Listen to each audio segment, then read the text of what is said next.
యాదాద్రి భువనగిరి జిల్లా ఆలేరు మండలంలో రోడ్డు సమస్యపై నిరసన శాఖలు రేగుతున్నాయి. గుండ్లగూడెం రైల్వే గేటు నుంచి పెంబర్తి వరకు ఉన్న రహదారి పూర్తిగా అధ్వానంగా మారిందని, తక్షణమే దీనికి పునర్నిర్మాణం చేపట్టాలని స్థానికులు డిమాండ్ చేస్తున్నారు. ముఖ్యంగా రైల్వే గేటు వద్ద అండర్ పాస్ లేకపోవడం వల్ల ప్రయాణికులు తీవ్ర ఇబ్బందులు పడుతున్నారు. ఈ నేపథ్యంలో లంబాడి హక్కుల పోరాట సమితి ఆధ్వర్యంలో రైల్వే గేటు వద్ద భారీ నిరసన దీక్ష చేపట్టారు. ప్రభుత్వం స్పందించి శాశ్వత పరిష్కారం చూపాలని నాయకులు కోరారు. యాదాద్రి భువనగిరి జిల్లా లంబాడి హక్కుల పోరాట సమితి జిల్లా ప్రధాన కార్యదర్శిని.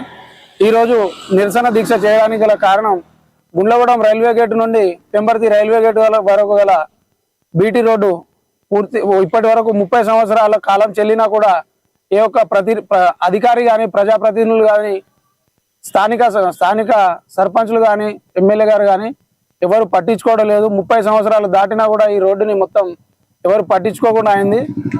ఈ రోడ్డు వల్ల వారానికి ఒక యాక్సిడెంట్ అవుతుంది. ప్రతి కుటుంబానికి ఇది ఎల్లవేళలా ప్రమాద గంటికలను మోగిస్తూనే ఉంది. దీనికి ఖచ్చితంగా ముగింపు పలకాలని చాలా సార్లు ఎమ్మెల్యే గారిని, స్థానిక R&B మినిస్టర్ గారిని కూడా కలిసి వినతి పత్రం ఇవ్వడం జరిగింది. అయినా కూడా వాళ్ళు హామీ ఇవ్వడంతో ఇప్పటి వరకు మేము ఉన్నాము.